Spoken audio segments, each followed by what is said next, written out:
الرحمن الرحيم الحمد لله رب العالمين والصلاة والسلام على رسول الله وعلى آله وصحبه وسلم تسليما كثيرا. Parole du vendredi dans la mosquée de Senon. Généralement, on a tous une conception subjective de Dieu, due à notre éducation, à notre culture, à nos lectures.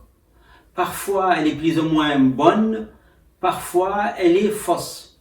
Mais Dieu reste invisible. Al-Batin, il est transcendant. On ne peut pas voir Dieu. Mais Dieu, il est en même temps Allah. Il se révèle, il se fait connaître à travers sa parole, comme le Coran, ou à travers la création. وَلِلَّهِ الْأَسْمَاءُ الْحُسْنَى فَادْعُوهُ بِهَا. Se mettre en contact avec Dieu à travers une conception coranique ou prophétique. Dans un hadith d'Al-Bukhari et Muslim rapporté par Abu Huraira, un hadith authentique, Lillahi 99 isman man ahsaha dakhala al-jannah. Dieu s'est fait connaître à travers 99 noms.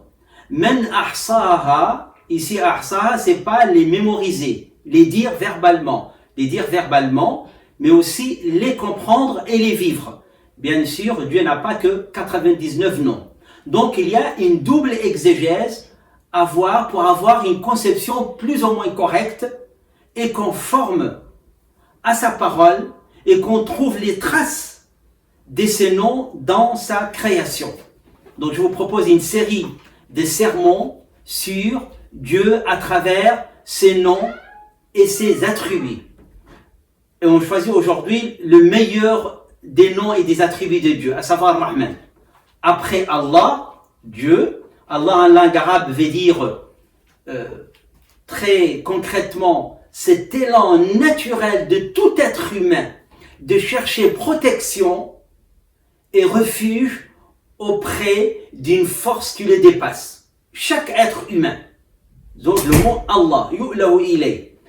Et après donc le mot Allah, il y a le nom Ar-Rahman.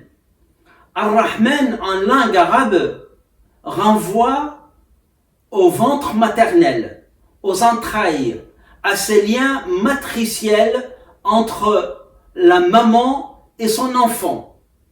Donc, Dieu est Rahman, c'est-à-dire en Dieu de miséricorde, en Dieu d'affection par rapport à toutes ces créatures. Le monde d'ailleurs a été créé par l'acte d'Ar-Rahma, un acte de miséricorde. الذي خلق السماوات والأرض وما بينهما في ستة أيام ثم استوى على العرش الرحمن فاسأل به خبيرا. Dieu a créé les cieux et les terres par un acte de miséricorde. Interroger et demander aux sachants, aux savants. C'est eux qui voient les traces de cette miséricorde de Dieu dans chaque création. Que ce soit l'œil du chameau dans le désert, l'œil du cyclone, la goutte d'eau, l'eau, le vent, la cellule, le sang. Même ce qu'on appelle des catastrophes ne sont pas des catastrophes. Ce sont des dons de Dieu. Quelle est la majorité des ouvrages aujourd'hui qui paraissent sont intitulés le Covid-19 et après. Et les deux mots qui reviennent comme une leçon, et ça prouve que le Covid-19 est un don de Dieu, c'est les mots écologie et social. C'est-à-dire mettre l'homme au cœur de l'économie. Donc demandez aux anthropologues quel est le mot qui revient dans toutes les cultures, qui est célébré dans toutes les cultures. C'est le mot amour. Comment prouver l'existence de Dieu? Quelle meilleure preuve de l'existence de Dieu que cet amour qui unit un homme à une femme, qui unit les parents à leurs enfants. Hunna libasun lakum wa antum libasun lahunna, nous dit le Coran, pour résumer le sens du mariage. Vous êtes des habits les uns aux autres, un habit d'amour. وَمِنْ آيَاتِهِ أَنْ خَلَقَ لَكُم مِنْ أَنفُسِكُمْ أَزْوَاجًا لِتَسْكُنُوا إِلَيْهَا. Parmi les signes que Dieu existe, c'est cet élan d'amour qui procure sérénité entre l'homme et la femme. Cet amour gratuit, cette affection gratuite des parents vis-à-vis de leurs enfants. Ils préfèrent donner, mourir de faim et donner à leurs enfants naturellement, sans rien entendre comme retour. Eh bien, ça prouve que Dieu existe à travers cette rahma. Demandez aux médecins comment notre corps fonctionne pour voir à chaque seconde les traces de cette miséricorde de Dieu. Jusqu'à la goutte d'urine. Combien de médecins nous racontent, personnellement, un médecin m'a raconté la joie de ces millionnaires de retrouver la joie d'aller aux toilettes. Pour ceux qui sont atteints, que Dieu nous préserve par le cancer de la prostate. Et pourtant, 70 ans, il avait 70 ans, ce millionnaire.